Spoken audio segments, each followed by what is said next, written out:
Tossing Grenades at Windmills podcast.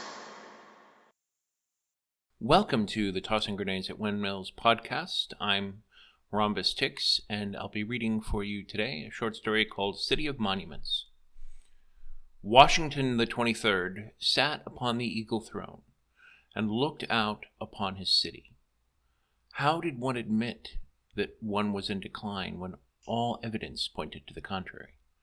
The army was at the height of its power, the citizenry were content, and the gladiatorial vidscreens showed constant streams of death, lust, and political backstabbing. It was true, things had shrunk a bit over the centuries, but he certainly did not want to think so, looking at the panoply of hundreds before him. Fortunately, unlike his predecessors, he was capable of transcending that. "All hail the Grand Poobah!" The Yaplin snapped his fingers as he entered the room, performing his ceremonial moonwalk. "Ere ye, ark and herald the Great One!" The audience chamber was vast, centered by the eagle throne.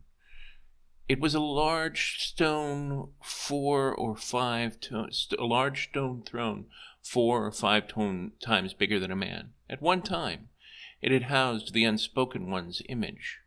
The visage of that one had long since been removed from all record halls at the word and commands of Roosevelt the Ninth. They wanted no uncomfortable reminders of disunion or secession. Such things were not tolerated in the empire. The ceremonial vidscreens lined the walls. The Senate was right, currently in its 573rd session, voting Senator Yajin off the moon seat. And the market Congress on the left, guns were up, taxes were down. Members of both were currently throwing pies in each other's faces, trying to vie for the youth demographic. The room shuffled before him, filled to the brim with the best intellectuals the empire could offer. Unfortunately, that wasn't much. Kennedy the 12th, his predecessor thrice removed, had executed any dissident thinkers from the empire's universities. He had been trained from birth to accept this glory as it was, yet he knew that he had to do better. He would be the great reformer, the one to reverse the tide. "We all think you rock, Washington the 23rd. Long may your rule be awesome and radical. You're just swell," the scholars forming the brain trust chanted their ritual greeting. It had taken Clinton the second decades to convince them that they would not be atomized for voicing an opinion that actually meant something. And after that, it had taken Dole the fifth yet another handful of decades to determine who among them actually had intelligence. The problem was that this intelligence was measured in terms of their ability to agree with his opinion.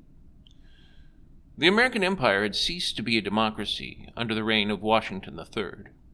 Underground historians wrote on the tube wall with cynicism the irony of a nation that had achieved freedom under the tyrannical rule of one king of the same numeric disposition, only to lose it under exactly another of the same name. The ruling dynasty had picked up on this fact and thus changed the name of the imperial designation from first to last.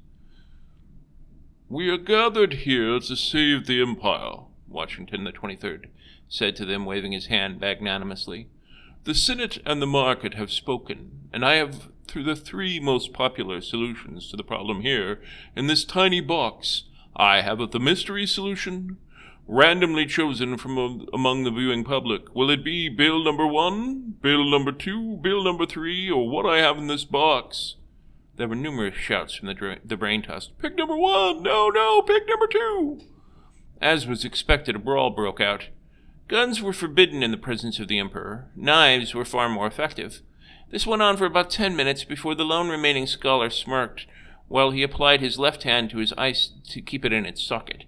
It could not be as entertaining as the randomly scripted dramas. They had no business participating in reality government. "I think you should choose a mystery box." There was a collective gasp from the sound effects department, followed by thunderous applause. Washington the 23rd smiled. It had cost a significant portion of the treasury to bribe the University of 23rd and Maine to give the man a diploma, but he was worth it. He was a trained commando in every sense of the word. It was one thing to attempt to be a man of the people, but quite another to actually trust them. Some things were not left to chance, certainly not to the genetic descendants of people who had given away the right to vote. The system was stable, and had worked for over 100 years. Various national tribes chose the Senate, the survivors of which were then able to choose which bills made it to the Market Congress. The recent reforms even allowed for the resurrection after the death of a candidate. In many respects, these were very enlightened times. The Market Congress was composed of various competing interest coalitions that bid to determine which bill would make it to the emperor's desk. All of this was utterly meaningless, since the emperor was the one who determined exactly what the resulting bill meant and how to interpret it. The Yaplin threw his hands in the air. "Let us all praise Almighty Dolgus!" Everyone in the room, all three of them, turned to a large dollar on a cross and raised their hands in the air at the Yaplin's direction. "It is the will of the people! Let us open the holy box!" Washington the 23rd carefully moved his hands around the box. Ancient records indicated that there was a tune called "Pop Goes the Weasel," though none living knew what its significance might have once had. Over and over he cranked. The three men held their breath in anticipation, as eager as ever to answer what it would produce. This was it. The box was not chosen very often. The people that made it to the Senate and the Market Congress were professionals, albeit short-lived ones. They that burned brightest also burned shortest, but at least they left the banalities of plebedom to those who could ill afford true taste and Art Deco decorum. There was a thick metal tango of sound that echoed off the walls. The box came open and spilled forth its contents to the emperor's waiting hand, and it said, "Destroy the city of monuments!" Brilliant. Washington the 23rd stood and cheered. Bravissimo! The Congress and Senate returned the same chorus. The Brain Trustee and the Yaplin did the same. None of them but the emperor knew what they were cheering for, but they didn't care. They were merely happy to be socially viable and alive. This would not last long. Guns had gained a majority, and thus it was open season on politicians. The City of Monuments had begun long before Washington the 23rd's time. However, people had long since forgotten what most of it was for. It had started out well enough. Initially, there had only been one or two, added a decade, but as the age of the nation increased, so too did the number of monuments. The old Senate building had been eliminated once people had sold their votes. He still shuddered with anger at the thought of it. The blood of patriots had paid for their freedom, and their descendants had given it away for a free car and a year's supply of pizza. Van Buren IV had mocked the city by putting over 452 monuments during his brief 453-day reign. It did not matter how great the battle was when it sat next to the monument of gratuitous sex, drugs, and rock and roll. Indeed, the perpetually blazing electric robotic marble guitar made any sort of silent contemplation impossible. And yet the people had always held a certain reverence for it, despite all the crassness in their lives. They were glad it was there, in the sort of way that one was glad to have a relative that they never spoke to or dealt with until they were reincarnated or recycled. And there had always been a particularly annoying monument, the one people asked the most questions about. That was the real reason he wanted to destroy the city. He wanted people to look forward. The time had come for conquest, not to revel in the dust of ages. An empire on the rise was an empire that had a long time to live. A letter of the alphabet would not give him pause, V or no V. And when it came to names on the wall, and when the names on the wall were no longer present, they could no longer offer silent protest at his actions. He pushed a button on the throne room chair, and the Imperial laser satellite cut the city into tiny bits in a matter of moments. Wars were a lot less interesting than they had once been. The Yaplin cheered.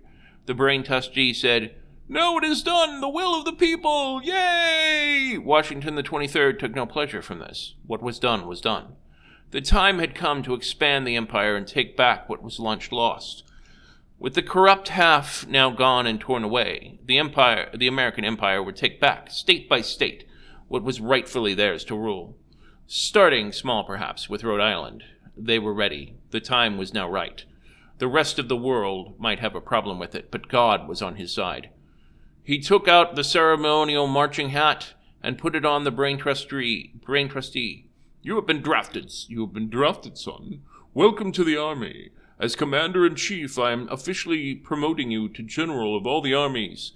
An army of one, be all that you can be. This time it would work. By cleansing themselves of the dirt and dust of the past, they would be able to achieve what none had in so long, reverse the decline of the Empire. Marching his legionnaire boldly through the radioactive molten layers of the city, he threw open the force field and shouted, "Go get him, son!" He watched his legionnaire march into the wasteland. Slowly but surely the minutes and hours passed as he moved beyond the visual scope of the remaining satellite. Scene. Ernest was a simple fellow. He did as he was told. When the Emperor told him to join the army, he did. When the Emperor told him to go out and fight against the rest of the world, he did. He didn't exactly know how he was going to accomplish this, but he had faith that he would. He watched a lot of on the vid screen about wars. The good guys never died, and the bad guys died in droves. The thing he hadn't understood was the fact that the gun really didn't even work. He looked it up in a book, and apparently it needed, quote, ammunition, end quote. He was quite surprised by the fact that no one had tried to kill him as he left. There was a lot of green at first, miles and miles of it, until he eventually came to a shimmering blue curtain. He touched it with the butt of his rifle, trying to figure out exactly what it was, but it was almost like water. It sparkled around him and his rifle. Finally, he shrugged and stepped into it. He was a soldier. That was what he was supposed to do. The last thing he expected was a cheering crowd. They held up huge signs that said, "Mission accomplished" and "Welcome home, son." It was all quite confusing to him. They were all slapping him on the back and offering him beer, and several rather pretty girls kissed him. Finally, he could stand it no more and asked one of the others, "What are you all so happy about? I'm here to invade you all." They laughed uproariously and hugged him. "Son," one of the older men said, wearing the same kind of uniform, "we've been locked outside our own capital for the last 200 years. Do you really think we would let our democracy go that easily? No. The Imperials locked themselves in some kind of fort screen, and we haven't been able to get them out. Every time they send one of you guys out, it's a cause for celebration. A celebration about the preservation of the Union and the poor lost soul that has found his way home. Someone that has found his way to the truth." Ernest didn't care much for philosophy, but the girls were a lot prettier here, and it would be nice to actually be able to sleep this morning instead of saying the Pledge of Allegiance to Dolges and the Emperor at the crack of dawn. He was happy for the most part. Scene. Washington the 23rd kept waiting. He waited several months for the army of one to report back, but he never did. Time to start training another army. He'd get it right eventually. He was sure of it. Sooner or later, they would take the country back. One state at a time. One state at a time. So, of the 3 stories that I've done in Swamp Castle so far, the older ones, I think this one's the strongest. Gerber and his would-be superhero-ness is a neat idea. There's very little original about this idea. It's political satire and very cynical and sarcastic, but it gives some hope and has just the right amount of sci-fi to keep it interesting. But I can see why it was never picked up for sale. There's, the writing is somewhat solid. It actually does have recognizable characters with a recognizable arc.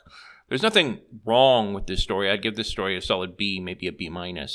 But there's nothing inherently that makes it stand out that's going to get it to break out of a slush pile either. There's some description.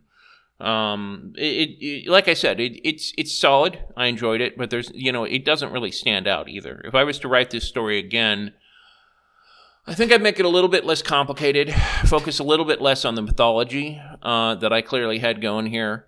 A little bit less buying into the cutesy, but still, I will admit, over time, clever names like, Washington the 23rd, and focus more on Ernest and tell more of a back and forth between Washington and Ernest's perspective. Granted, that would have reduced the shock value at what Ernest experienced when he went through the curtain, but the thing is that, Sixth Sense is a great movie. Right? But you can only have something like that happen once and have it be as significant. And M. Night Shyamalan only took about 20 years before he realizes that the twist ending is not really something you can build a career on. No other director that I'm aware of has tried to have an entire career on twist endings. And it gets old after a while, right?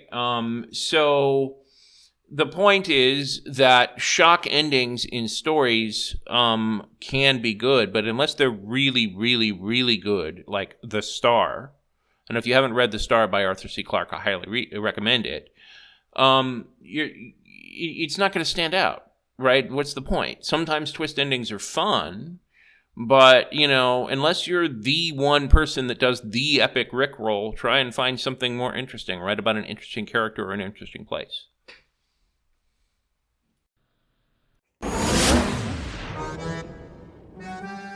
This has been the Tossing Grenades at Windmills podcast. Buy my book, Have Name Will Travel, at Amazon and other markets. RedAnvilCreative.com contains all our podcasts. Copyright 2022!